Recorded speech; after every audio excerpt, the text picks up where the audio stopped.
Welcome back. Another episode, Kicking It with Saint. I am your host, Saint. What's good with it? How y'all kicking it on this NFL? My voice wasn't in it. How we doing on this super wild card weekend, cuz? Let's get it popping. Yo, Sunday. Hope y'all had a good Sunday. I don't know where you live. I don't go to church. I don't know if that just threw some people off. I ain't been to church in about 6, 7, 8 years. I said on the last episode I stopped wearing dress clothes and shit. Okay, Jesus Christ.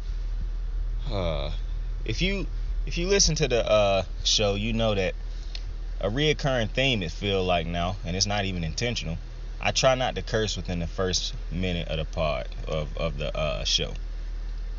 And I have failed every single episode, so there's that. But welcome. I hope y'all having a great Sunday, man. Listen, where I live at, no shop people was going to church, bro. Snow I hate snow. I do not like snow. I'm being banned with you. When I was a kid, it was around that time when I stopped liking snow. I'm gonna tell you what's interesting. When I was around middle school, probably 9th grade at the latest, is when I pretty much knew all the shit that I like and didn't like. Like, I knew for a fact I hated snow because it was preventing me from doing shit that I needed to do. When I was in, middle school and shit, yeah, snow was cool. We don't gotta go to school, whoop-de-doo. When I got to college, snow was, it was straight, because in the college that I attended, we didn't have to go to classes for like a week straight because it had iced up. Because it wasn't even the snow as much as it was ice everywhere. And it was a window in the suite that I lived in. Me and my brother would sit there and watch people bust their ass as they walking back and forth trying to move around in the snow, bro. And on that ice. It was crazy out there at Campbell, bro. It looked great, though, when it had snowed out there. But I hate the snow. I hate it. It fuck up the whole day. It fuck up plans. The snow is so thick that I can't even move my truck. Now, I know some people like, oh, well, I got a 4-wheel drive, and yeah, I got 4-wheel drive on my Explorer, but my Explorer is out of commission, so my Durango does not have 4-wheel drive, and I do need to get 4-wheel drive put into this motherfucker, because, bro, this ain't the move. I hate snow, and there's so much snow out here, bro. I don't know when this is gonna melt. Like, feel like this snow could be here for about 2, 3, 4, 5 days. And then when you live in a neighborhood where, people don't really come down the street and scoop up the snow till like late because they gonna handle the regular roads first, make it even worse, bro. Because then your job don't understand that you trapped inside your neighborhood because nobody then came and cleaned out y'all streets and shit. I'm telling you, it's crazy. I hate snow. I done said that about 6 times, bro, but I mean it. I hate snow. I do not like snow. That was one of the things I realized at a young age that I didn't like, bro. Like, I realized at a young age I hated tomato. I realized at a young age I hated just about all vegetables, to be completely honest with you. Hated vegetables. When I got to college, I realized I hated kale. Me and my brother would always do smoothies and shit. We make our own smoothies. And he had me putting kale in my drinks, and I tried to do it for a while. I tried to go a month strong with doing the kale. Bro, if you put kale in your smoothie, it don't matter what else you put in your smoothie after that, the shit's gonna taste like kale. Like, the whole drink is gonna taste like kale. It doesn't matter if you put a million different type of fruits in there. If you put one kale leaf in there, bro, the entire drink will then taste like kale. I hate kale, bro. I hate spinach too, but spinach don't kill a drink like kale do. But on the other hand, I really don't put spinach in too many of the drinks. But either way, I hate kale, but not as much as I hate snow, bro. Snow is it's for the birds. Anyways, though, super wild card weekend, yo. It's Sunday, man. We had 3 games today. The games yesterday was good. The first one in the second, well, I enjoyed the Bills' ass whooping of the Patriots. I know some people didn't, but I enjoyed it thoroughly.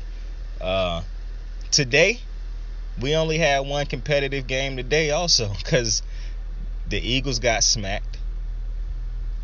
The Pittsburgh Steelers got smacked. and the Cowboys and the 49ers was the only competitive game, which I kind of figured that would be the only competitive game. I told you this year was a bit of a weird year because, on a normal year where players is good and whatever, where teams is healthy, the Saints had their turnover that they had. The Seahawks was banged up this year. Russell Wilson had, going through what he went through. That's why you have the Philadelphia Eagles in the playoffs. That's why you have the what's this other fucking team? Oh, the Ravens going through the stuff they going through and all that. That's why you have a team like Pittsburgh in the playoffs, or a team like the Raiders in the playoffs because of the shit that happened to the Chargers. Like I said yesterday, I think Brandon Staley, after giving it some time, like simmering on it, yeah, Brandon Staley definitely cost the Chargers a playoff spot. He coached them out of the playoffs. There's no two ways around it. So you got Anthony Lynn last year, who basically told his team that they done with the playoffs, even though they statistically they weren't out of the playoffs. And then you got Brandon Staley, who coached his team out of the playoffs because he started to listen to the hype. So, weird shit going over there in LA. I hope they don't ruin his career or waste his career like Phillip Rivers' career was wasted. Now, Phillip Rivers' career was not wasted because of head coaches as much as it was Phillip Rivers liked to throw the ball to the other team in key moments, in key games. So, know the difference. But some great game. Well, like I said, one competitive game. I guess I can start with the most competitive game we saw today. That I saw today. Cowboys at home. And what's crazy, the Cowboys the only team that lost at home over the Super Wild Card weekend. And as I was watching this, because I picked I went perfect on my wild card picks. Because I got all my picks right again today. When I'm looking at this game, I picked the 49ers to win the game.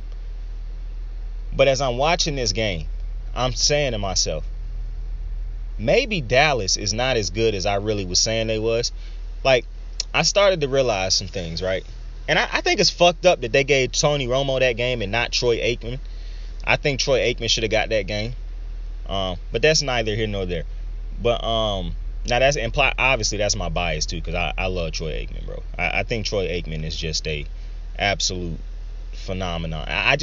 I hate that he had. Yeah, I wish he had that game. Anyways, though, I'm watching that game and I'm thinking to myself, Dallas's best moments this year, like when they looked their best, when they were at their best, it was against the teams in their division, a bad division.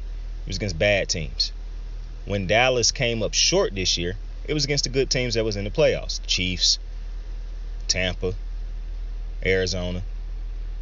Dallas came up short against good teams way too often. And at the end of the season, they got to play the Redskins 2 times, the Giants, the Eagles. They got to play against the teams in their division. Bad teams. Like we said, the Giants haven't been over 500 in the last 5 years. That means they haven't even fucking started the season 1-0. I mean, that's insane. So, when I was looking at this game, when I thought about that, I started to think to myself, well, maybe Dallas really just not as good as I thought they was. Because if your best moments come against bad teams, then I don't know. The thing that made me kind of... And another thing that I thought while I was watching this game, to cut off that thought, when you play in a division like Dallas, right, and you play 6 games against those bad teams, because you play 3 teams 2 times, bad teams, and then you lose to all those good teams that you play. I don't believe that you can win a Super Bowl if you're not a tested team. Like, you have to go through some type of adversity throughout the season.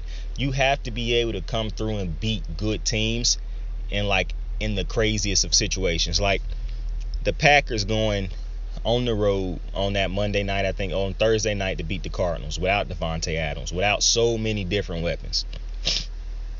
And Aaron Rodgers found a way to win his team that game. I remember talking about that game, how they was just, it was a lot of dinking and dunking and wasn't a ton of deep throws in this game and blah, blah, blah. They really leaned heavy on the running game. Either way, Aaron Rodgers found a way to win that game without a ton of his starters. Dallas didn't win those type of games this year. Like, the only good team, if I'm remembering correctly, they beat was the Chargers, and that was early in the season. I think that was like their second game of the season before we even knew if the Chargers was going to be good or not. And when you look back on it, it don't even look that impressive because the Chargers missed the playoffs. So when you look at Dallas' season and you think about the fact that, yeah, they benefited off of playing an easier schedule and against bad teams, but at the end of the day, did they really benefit? Because, yeah, it got them to the dance, but they got knocked out in the first round because they couldn't overcome a good team. See, that's one of the reasons I took the 49ers to beat the Cowboys. Because the Cowboys, unlike the 49ers, unlike the Cowboys, have been tested throughout the season. They lost Jimmy G throughout multiple stints in the season. They started off the season bad. Like, they started off with under 500 by a couple games. They had to battle back to get over 500. They play in a division where you did not know Seattle was going to be a bad team. So you thinking to yourself, if we play the way we started as bad as we started, we now have to overcome Seattle, LA, and the Cardinals. And the Cardinals started the season high. I think they won their first 10 games, I believe. So when you go through all of what the 49ers done had to go through, they done dealt with injuries over the last couple years. They done been to a Super Bowl. When you done had to experience all the different, and it's so different when you the 49ers because you playing against three teams in your division that's usually good teams. Aside from the Cardinals, maybe, the Seahawks and the Rams have been good teams for a while since they got McVay and since they got Russ. So you play against those teams on a regular basis. Bruce Arians, when he was in Arizona, that was a tough team to face. You test it on a regular basis because you playing against tough playoff type of competition on a regular basis. So when you in certain situations, it's like the 49ers game last week before the playoffs started against the Rams. That's a big game where you have to come up big. You in a big moment. It's like that game they lost against the Packers. They lost that game, but it was because Aaron Rodgers at the end of the game. They did what they had to do to win that game.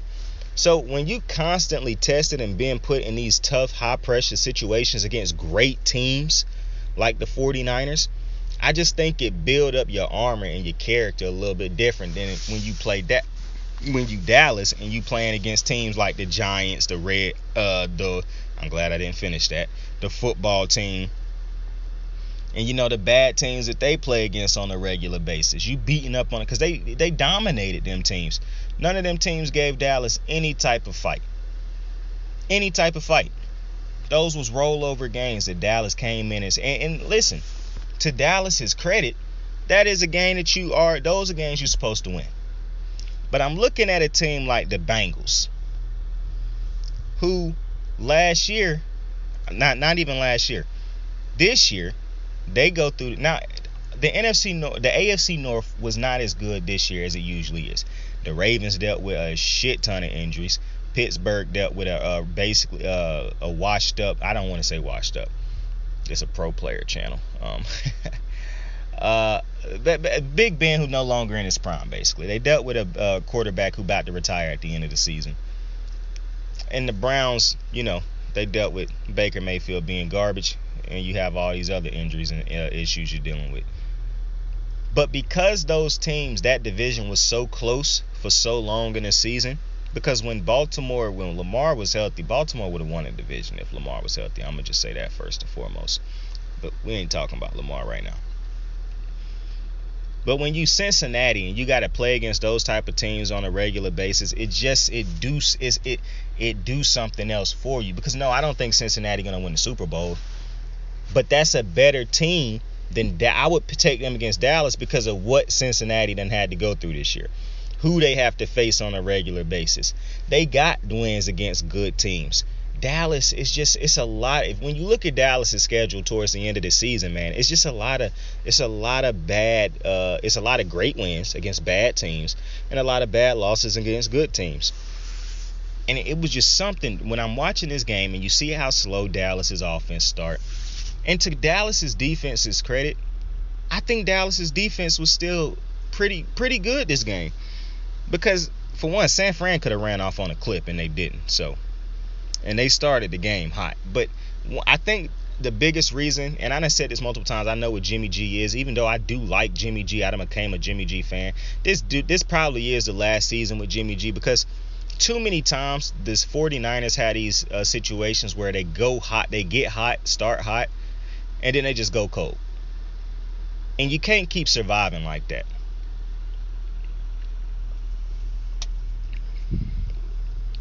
And I think that's the biggest problem when I look at Jimmy G. He, for some reason, cannot put a complete game together, at least against great teams.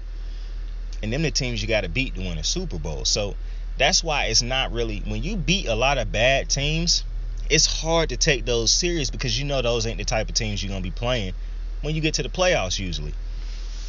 Now, the Bucks, because even the highest rated seeds usually, like Tennessee was the lowest rated seed a couple years back when they beat Baltimore. But Tennessee was not a bad team that year.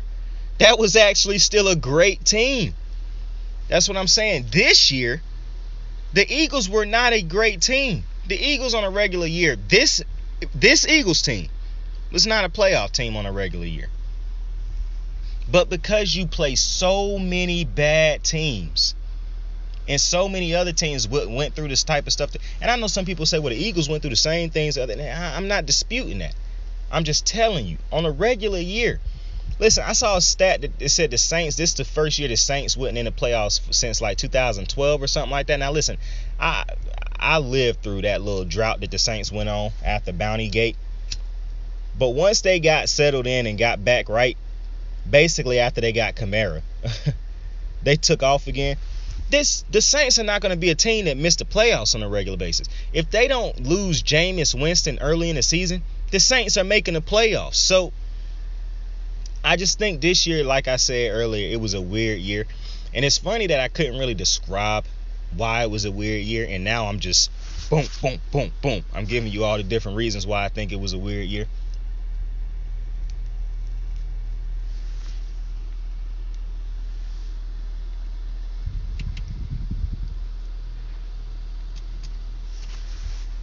But back to Dallas. I like Dallas for a lot of the year.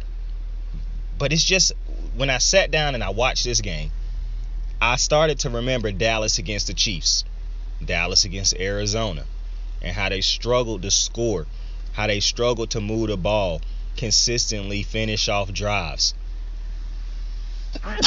Bless me. That's what I was reminded of. And I kept asking myself, why is it Dallas starts these games like this against good teams? Like, why do they play so bad against? And it's not even that they play bad, because I don't think the defense really play bad.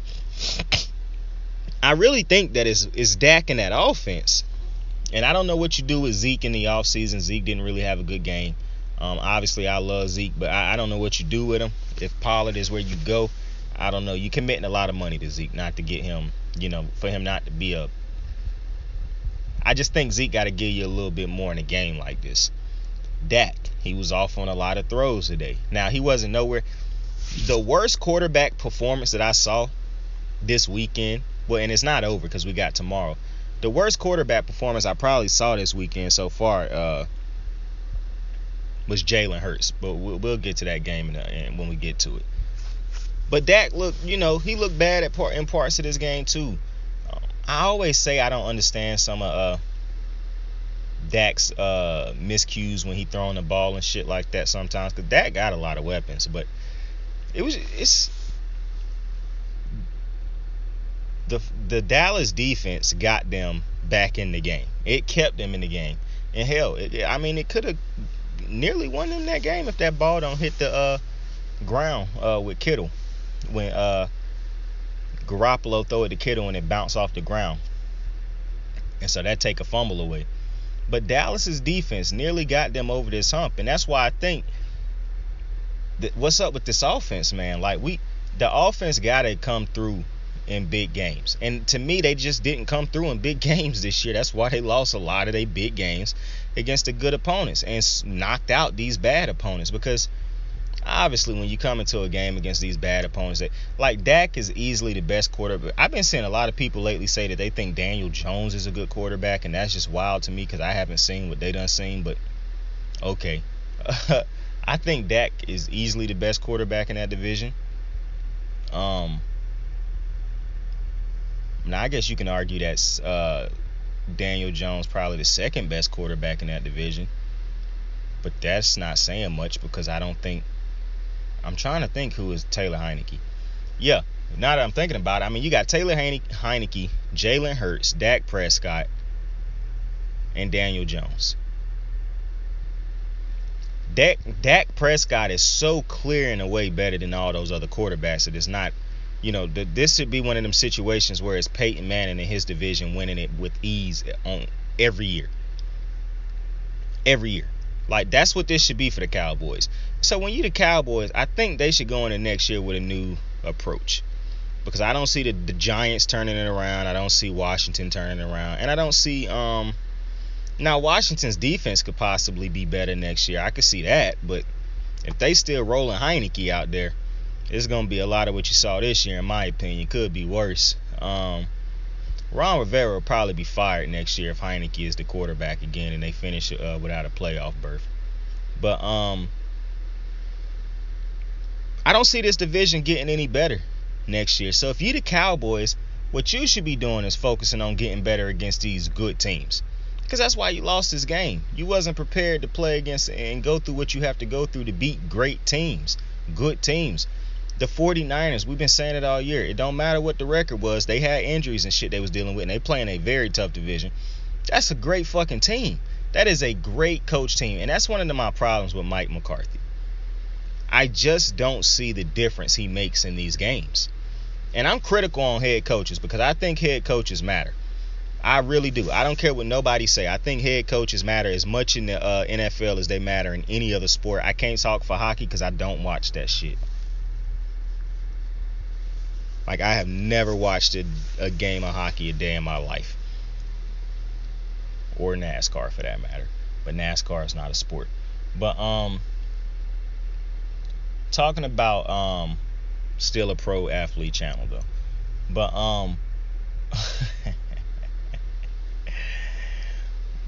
anyways, going back to, this division.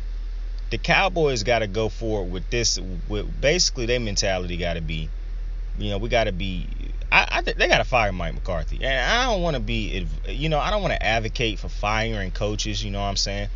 That's not what I want to do. Especially, I get big one day and people listening to me, fire. I don't want to be doing that. But this, and I'm not saying hire Kellen Moore either, because to me, Kellen Moore offensively, like as great as Kellen Moore we talked about him being, he didn't come through in these big games against these good teams. Where was his play calling against these great teams? So, Kellen Moore can keep that fucking offensive coordinator job. My problem with Mike McCarthy is I'm looking at Kyle Shanahan, and I can see the obvious difference he makes in his team. I can see Kyle Shanahan's hands on things. I don't see that with Mike McCarthy. Like, the offense, let's say Mike McCarthy is the reason their offense been so good. Okay, why are they not good against good teams? Why does it take them so long to get going against good teams? Because some people look at some of these games they got against some of these good teams and be like, well, they scored a certain amount of points. And I say, yeah, in like the third quarter or later, when the game basically over and the other team, either they doing dumb shit to get the game closer, or they just done stop competing. Because when a team don't take their foot off the gas and they know they don't win the game, it looked like what it looked like last night in Buffalo. New England had to eat that shit, right? But I just think Mike McCarthy, I just think your coach got to. And listen, I'm not advocating to fire Mike McCarthy. Don't fire Mike McCarthy. Mike McCarthy is a good head coach. He don't want a Super Bowl in this league with a young Aaron Rodgers. I'm not going to give Aaron Rodgers all the credit for that because that was a good defense that had great play. Mike McCarthy getting his credit for that. But right now, I don't see what McCarthy is doing. Because if anything, I'm looking at Dan Quinn saying, okay, well, I give Mike McCarthy for that credit for that hire. But that's Dan Quinn's hand all over this defense, because the defense did damn near win them this game. You can say what you want to about the yards that they give up and all that. Defense damn near came through for them today. And this could be a different game with a healthier Micah Parsons, who still had a good game. This young man is insane. Micah Parsons is going to be an absolute animal. But to me, Dallas got the pieces. Dallas is starting to put the pieces together. To me, this is about to be about Dak Prescott probably over the next couple years. Dak Prescott, the evolution of Dak Prescott. Can he evolve? Can he raise his game to a level in which it put them over the hump? That's basically what it's about to have to be. Because that's the only way Dallas is going. Because they got all the weapons. They got the weapons. Maybe you can get them a better tight end. But they got weapons. They have pieces on defense. Maybe you can get them a safety here or there. Maybe you could plug in another linebacker. But they have more pieces than most teams. I think it's going to come down to Dak Prescott. If Dak Prescott have a game that Josh Allen had last night, they win this game. And that's a problem that I have with Dak losing this game. Because if Dak is supposed to be better than Jimmy Garoppolo, I can't have my franchise quarterback losing because another head coach outcoached him, not because a quarterback outplayed him. You know what I'm saying? Like if I'm Jerry Jones, right? And from all indications and whatnot, Jerry Jones seemed to be an individual that I would not enjoy being around. But that's neither here nor there. But if I'm Jerry Jones, I'm not happy. Because I can accept Dak Prescott losing to Aaron Rodgers. I can accept Dak Prescott losing to Tom Brady. Hell, to a certain extent, I can accept Dak Prescott losing to Matthew Stafford. I can accept that to an extent. Mostly because of Sean McVay. But what I can't accept is Dak Prescott losing games to Jimmy Garoppolo or to Russell Wilson. If he made it, I can accept that. What I can't accept is Jimmy Garoppolo losing to Jimmy Garoppolo, losing to Kirk Cousins, losing to Daniel Jones, losing to Justin Fields, losing to all these other quarterbacks that's, for one, not paid or looked at in a light or make the money that a Dak Prescott make. I pay you to be my franchise quarterback. This is a game in which my franchise quarterback should win. Example, Tom Brady. For some odd fucking reason, I saw people picking the Eagles to win this game because of the drama that Brady and the Bucks was going through with Brown. And I'm like, y'all motherfuckers must not be paying attention. They said what they had to say, Bruce Arians, and they left it alone. Y'all motherfuckers been following AB's ignorant ass around forever.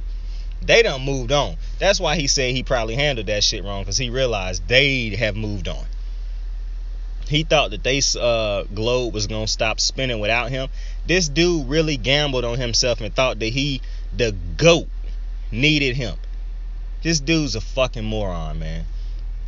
But Tom Brady, you expect him to beat Jalen Hurts. What's my other teams? Patrick Mahomes. You expect him to beat a retiring Ben Roethlisberger. Josh Allen. You expect him to beat a Mac Jones. You do not expect those type of quarterbacks to be outplayed. And that's no disrespect to these other quarterbacks that I'm saying that they should beat. But at the moment, these are the better quarterbacks. These are the more superior quarterbacks. These are the quarterbacks that we look at as franchise quarterbacks. And when we look at you as a franchise quarterback, there is a certain type of expectation that we have for you. It's a certain type of standard that we hold you to. And in my opinion, Dak Prescott got to win this game. For one, you at home. You in fucking Dallas Stadium. That's one. Two, you're playing against Jimmy Garoppolo. Now listen, I picked the 49ers to win this game. But that wasn't as much about Jimmy Garoppolo as much as it was about the 49ers as a whole and Kyle Shanahan, because I knew Kyle Shanahan would know how to coach a game up against a inferior team. Because, like I said, going into this playoffs, and it was kind of the easiest pick that Dallas would be the team that lose this game, because this was when you looked at the games, this was the one game where the home team was not the better team, and it was not so clear and obviously like one team better than it wasn't that. And most people knew what the 49ers had went through this season, so they wasn't willing to say, oh yeah, Dallas gonna just beat them. So I do think this is a disappointment if you Jerry Jones when it comes to your quarterback that you just paid. Because you expect him to win these type of games at home, in the playoffs, against Jimmy Garoppolo. Like I said, it's one thing if you having to play against an Aaron Rodgers or a Tom Brady. That's not who you just played against. I cannot have my franchise quarterback going out on a Sunday talking about, oh, he was out coached. What? When I gotta take it out of my quarterback's hands and put it in my own, like, it makes no sense. You wasn't saying, oh, Peyton Manning got beat because Rex Ryan out coached him and shit, like, you know what I'm saying? I know the Jets beat him. I'm just using a quick example. But that's to me what can't keep happening for Dallas. Like, Kyler Murray is going to get paid. I get that. But Kyler Murray is not paid yet. Dak is. Dak can't keep losing to Kyler. You can't lose that game against the Cardinals. You got to find ways to beat these teams against the quarterbacks that you get paid like, or get paid like you, that you're supposed to be on them level. You got to beat these teams led by upper echelon quarterbacks, basically, is what I'm saying. And I don't think Dak Prescott beat enough of those upper echelon quarterbacks. I just don't. And I know people will use the excuses in this game like, oh, the refs didn't get him time to clock the ball and whatnot. But if you're going by the rule, then the refs did nothing wrong, because the ref have to touch the ball before the plays start. That was a bad play call. You got to understand the time. You don't have timeouts. You just ran out of time doing the slide. It was just point blank period. And then, now I will agree with on a punt situation, on that little fake punt shit, the ref should have got the fuck out of the way. Like, I don't understand why the ref was in the way so long on that one.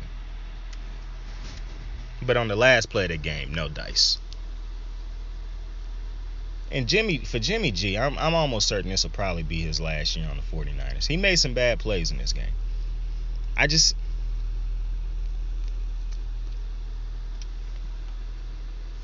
Well, you know what Jimmy G is, I don't want to say you can accept it, because you don't want to accept this shit, but you kind of expect it when it comes to Jimmy G, to be completely honest with you. And I don't really know how you fix it. I just think Jimmy G is what Jimmy G is at this point. But when it comes to Dallas, because that's a team that got eliminated, that's a team that's going to be thinking about, like, where did we go wrong in the season? Maybe you don't fire McCarthy, and they probably won't. McCarthy got to get, like Kellen Moore, for example. The play calling got to be better against these good teams. Like, I don't understand how you call such great games against these bad teams and then you just lay eggs against these good teams. Like, I don't want to put it all on Dak, but I do want to put most of it on Dak, because this is a game that my franchise quarterback have to win. He going against an inferior quarterback. This is how I felt when Drew Brees was losing to Kirk Cousins. This is a game that Drew Brees got to win. I pay you to win these type of games. This is the type of game that I want, that my franchise quarterback is supposed to be able to win when I'm playing against it. Now, I understand that the 49ers is a bit of a different type of team. Like, this isn't a team that's, the end-all, be-all is Jimmy Garoppolo. But when you really look at them play, Jimmy Garoppolo playing good is very vital to this team's success. When he play good, they win. And they win a lot of games with him playing good. And that's why I told y'all at the when my man got hurt, I was like, if Kyle Shanahan feel like this dude can wrap that thing up and be healthy enough to play, it don't matter how good Trey Lance play. If Kyle Shanahan believe Garoppolo give him the best chance of winning games, he's still going to put Garoppolo out there. It don't matter how y'all feel about it. and he still got Jimmy out there. Now, I do think eventually Kyle, this little trend of him throwing these bad passes, that's overthrows getting picked off, like he missed another dude wide open in this game. Like wide open, and a lot of these drives that could extend 49er leads is because Jimmy Garoppolo missed throws and shit. Now, I know some people will say, well, why don't they run it more?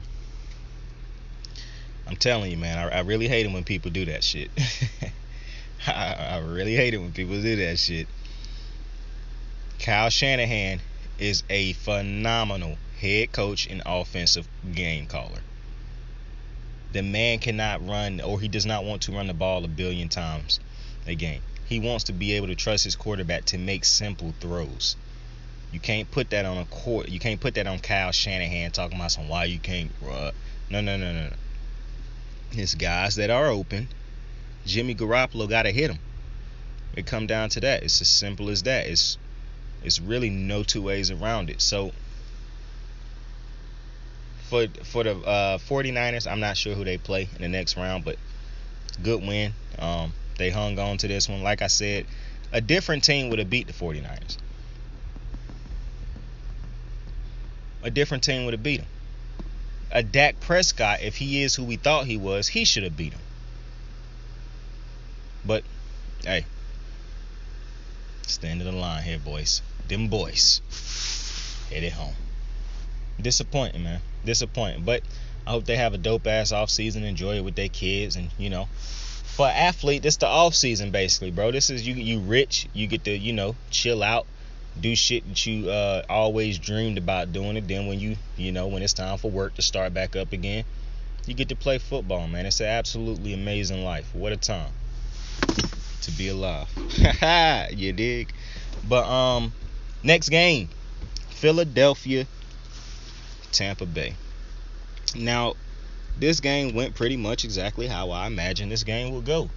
And like I said, I saw people picking the Eagles to win this game, and I'm just like, what the hell is wrong with y'all? Like, bro, I don't care if Antonio Brown murdered somebody. If it wasn't Tom Brady, that motherfucker will be prepared for the Eagles. I promise you. This is much like LeBron James don't lose in the first round. Tom Brady wasn't losing against an inferior team and quarterback. That's one thing we can be sure of. Now, I know people going to say, oh, well, he lost against the Titans. Every situation has its circumstances, all right? What Pat McAfee says, situations are situational. But this was at the end of this game, I saw Troy Aikman talking about some the Bucks got some things to work on next week with the defense. And I'm thinking to myself, Troy, you have to realize that these motherfuckers is just bored as hell and ready for this game to end. They won this game in the first half. In the second half, it's just been the longest hour or 2 hours of their life. They just ready for this shit to end, bro. And that's exactly what it was. Because when they needed to score again to make sure it was all good and dandy, they did. Listen, this was another day at the office for Brady. Another day at the office. And even though he didn't have all his weapons that he came into the season with, I was fine picking the Bucks to win this game for the simple reason that the Eagles, like I said earlier, would not be in this game if teams like the Saints, the Seahawks, didn't have abnormal years. And that's not to say, oh, the Eagles are a bad team. The Eagles had a good year. I like what Sirianni did this year. They can grow on what they did. But the fact of the matter is, they got here because of other teams had abnormally bad years, and they had a great running game. The problem with the running game, and I done said this before on this show, and I'm sticking by this. I truly mean this. I don't care how offensive this people take this.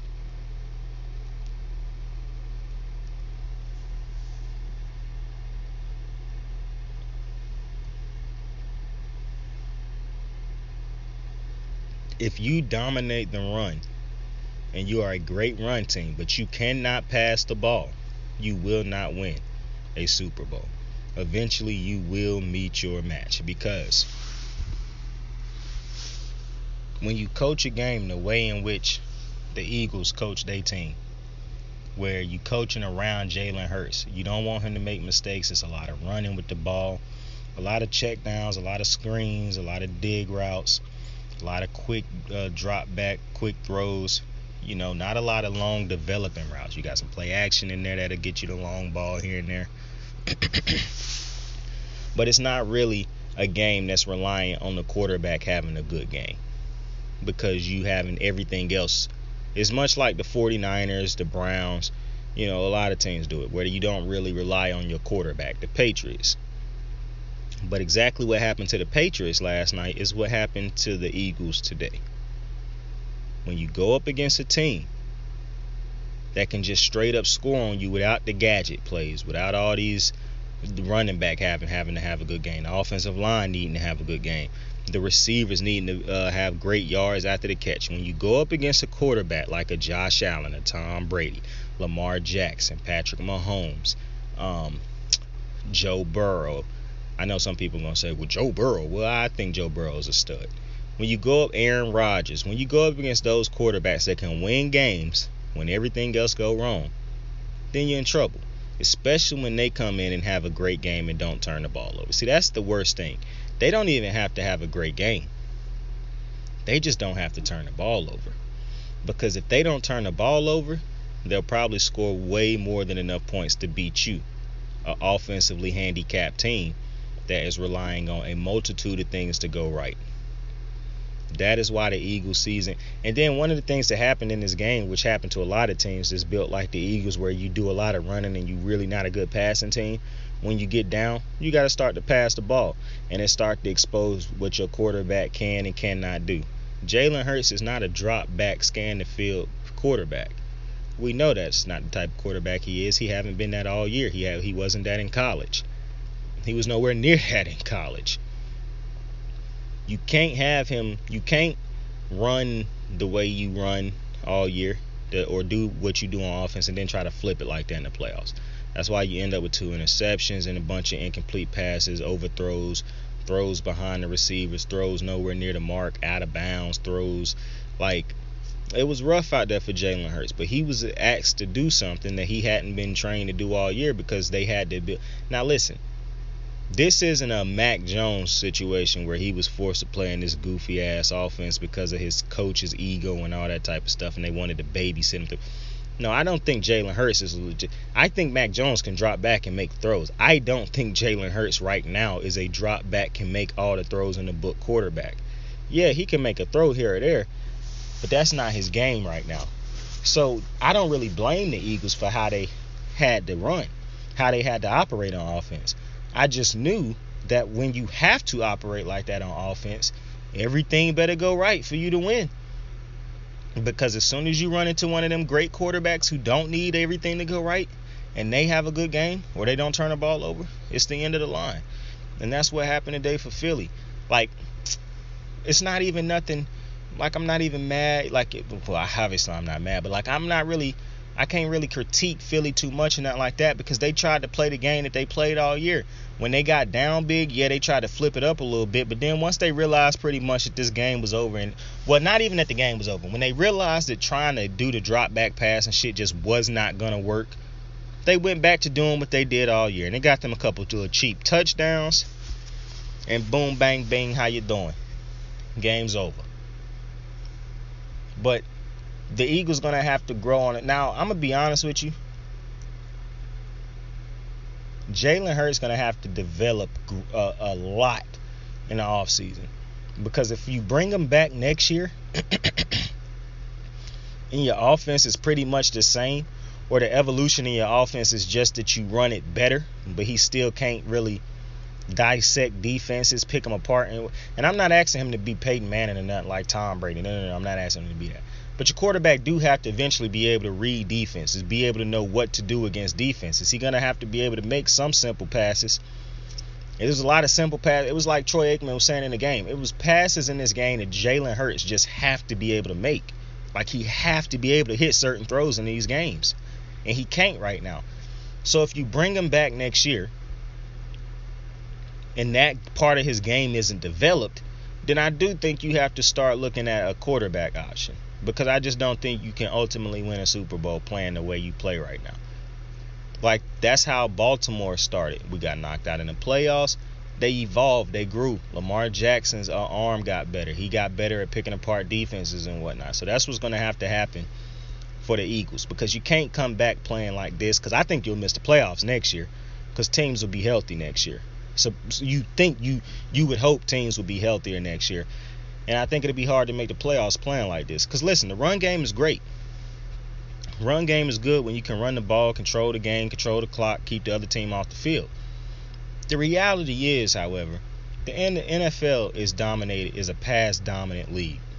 The best passing teams are the ones that's usually the ones winning these Super Bowls now. It just is what it is. Like, I hate to tell you, I think the last team that was the best defense that won it was Seattle when they mollywopped Denver. And after that, ever since then, it's been these offensive teams. Maybe you say the Patriots, when they was down, they played great defense to get back in it, but they still had to score a lot of points to win that one too. So, and that's one of the things I never understood about people. Like, people will say, "Oh, Brady dink dunk dink dunk." When Brady got to start throwing it to get back in the games, though, bro, Brady actually be boom, boom, boom, boom, boom, boom. You know what I'm saying? I don't know. It's just weird. People be hating Brady for no reason at this point. But for the Eagles, you gotta grow on that part of your game. Because it's like, what my man, I can't remember. It was a quote that I was thinking of, and I can't remember what it was. So fuck that quote. But like I said, it was a good season for the Eagles. They overachieved. They really did. But I knew this just wasn't. It wasn't no amount of drama in the fucking world that was gonna stop the Bucs from winning this game. Y'all really gotta stop testing Brady's gangster like that. But credit to the Eagles, because you did get this far. Regardless of why you got this far, you got this far.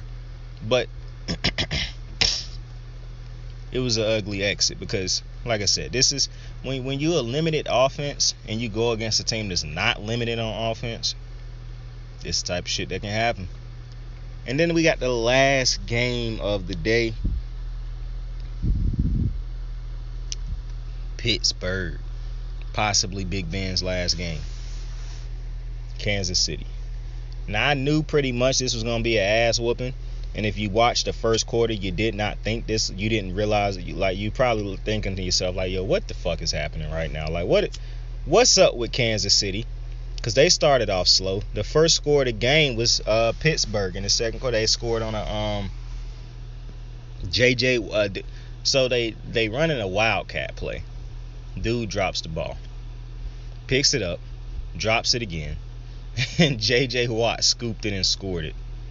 TJ Watt, my bad, TJ Watt scooped it and scored it. Absolute monster. You then go from that to Kansas City getting the ball, I believe, and then Pat Mahomes throwing an interception off of TJ Watt, batting the ball in the air, and another dude coming down with it. So you instantly like, what the fuck is happening right now?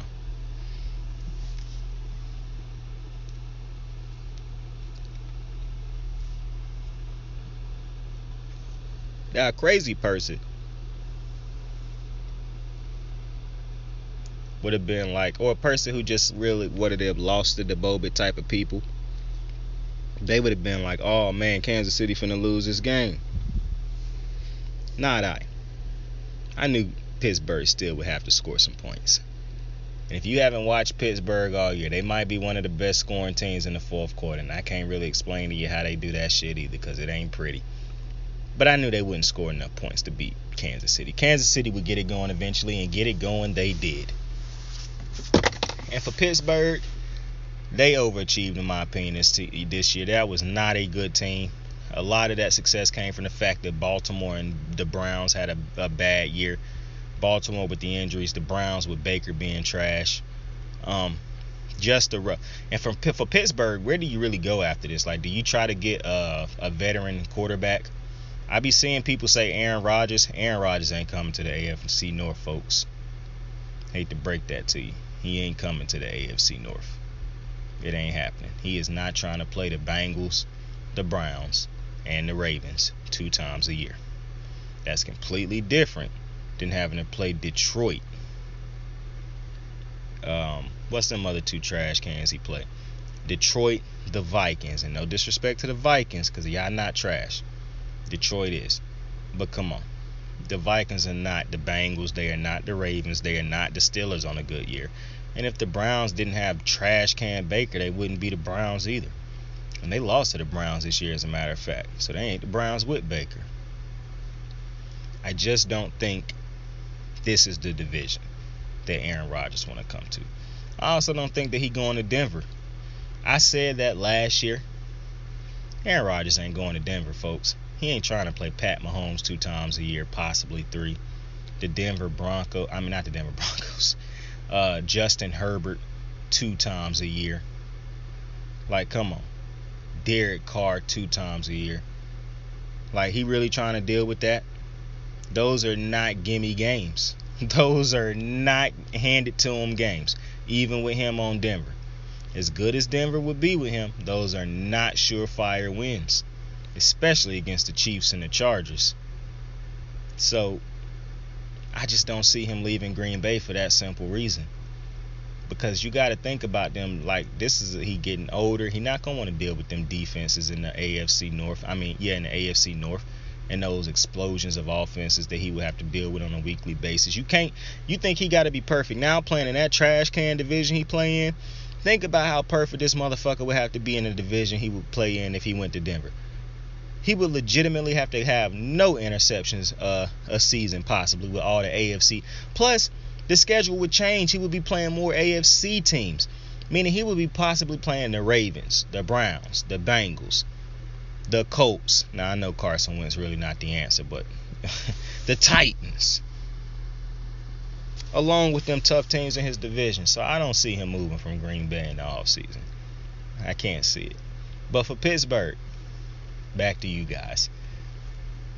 I don't really know what they do. This is going to be an interesting next couple years for Pittsburgh, because I think I just don't know what veteran. Maybe Russell Wilson can come over, but I don't think Russell Wilson leaving Seattle to go to Pittsburgh. If Russell Wilson leave Seattle, I really think it's going to be for a big market team like Chicago, because I think Chicago would trade Justin Fields for Russell Wilson. I think Seattle would take that trade. I could see him going to Chicago. I could see him going to one of the New York teams, because I could see the Jets trading. Listen, it's a couple things. The Jets are no longer a bad team if they get Russell Wilson. That's how getting a franchise quarterback works. That's an established franchise quarterback.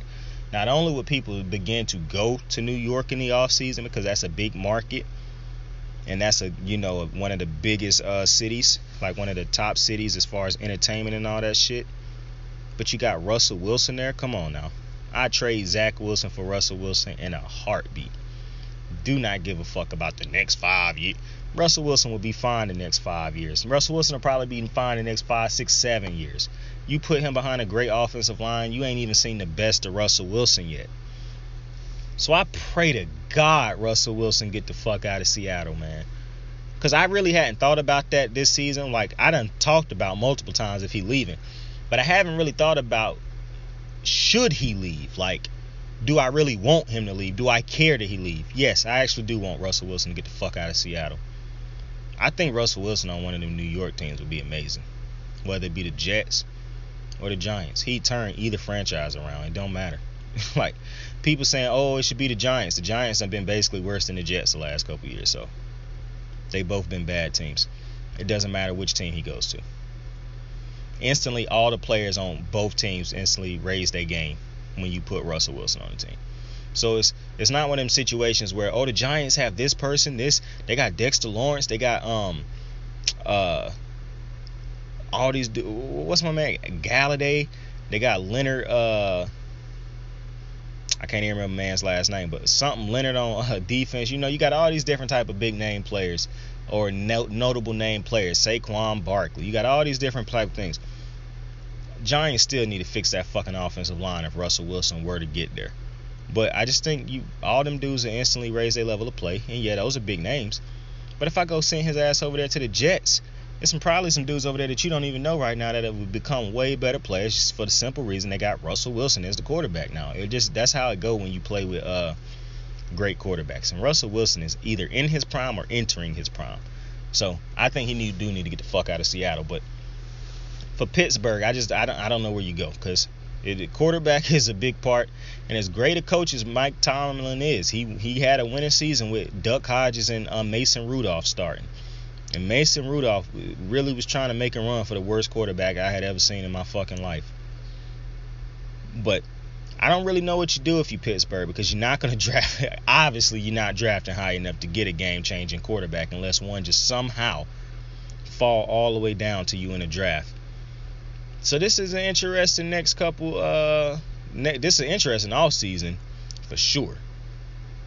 Because, listen, Big Ben don't got to retire, but he damn sure won't be a Steeler next year. There's no way the Steelers start him next year. You do not give your team. You can't have another year like this, basically. Yeah, you got to the playoffs, but this was a waste of year. This team was not winning a championship, and they shouldn't even got to the playoffs.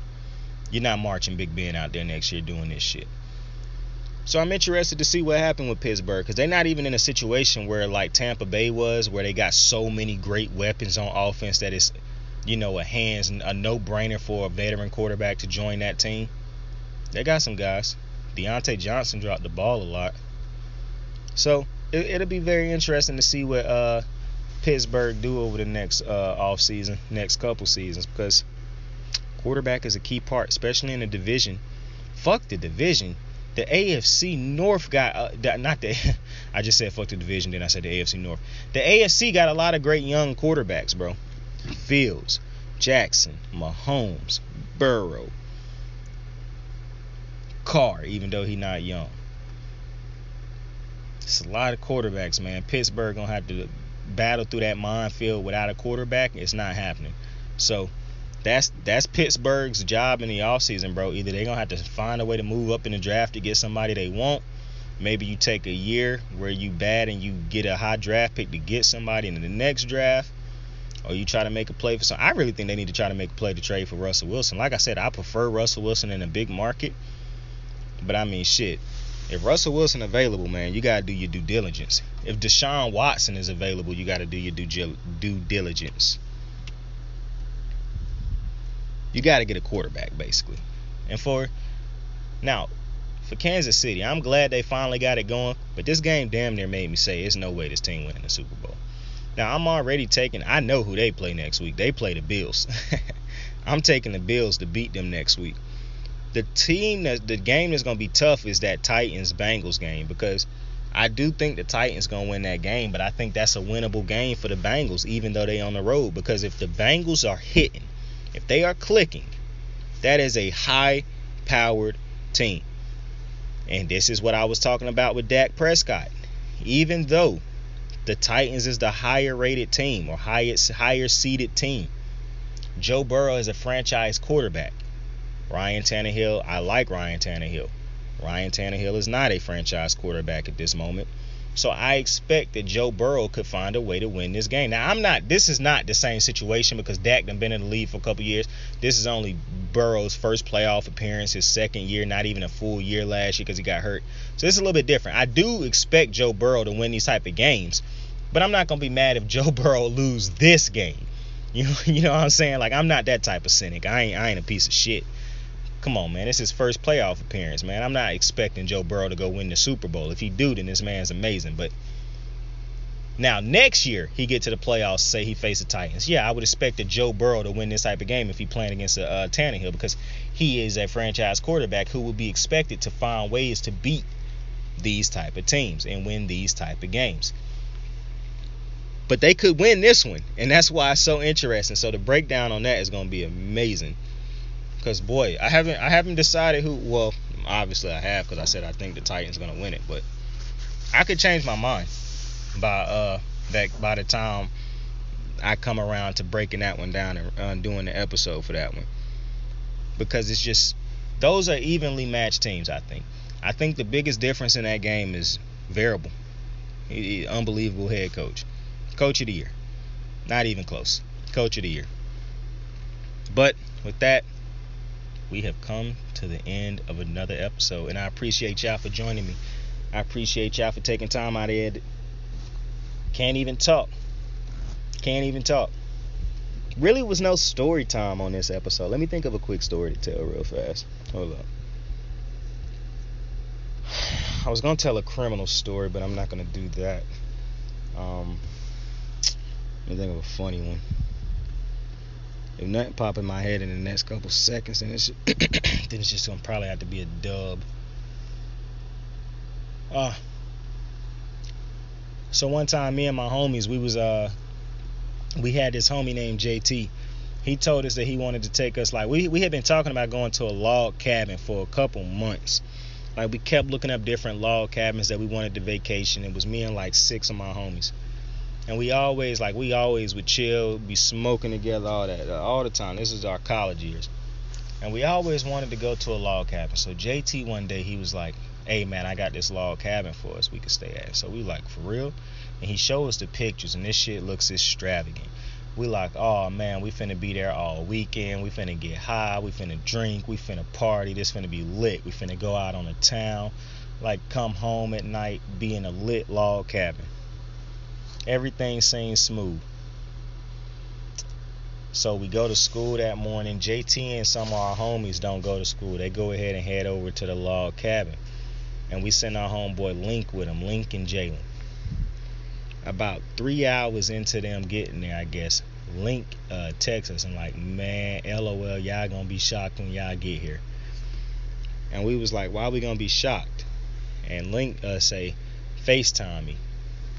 And so we FaceTime him. He say, man, this shit is not no log cabin. So we like, what you talking about? Because he was in a swimming pool. We was like, but you in a swimming pool. He said, man, this shit like a hotel type swimming pool. Like, you got this disconnected. Like, you got to actually go to this as a swimming pool. So we like, what you talking about, man? He said, man, like, this is like a trailer park of cabins, man. And when we got there, bruh, for one, it was freezing fucking cold in that cabin. But it was legitimate, small little trailer park like cabins. It was weird. It was like people actually lived there and rather renting it out. It was weird, bruh.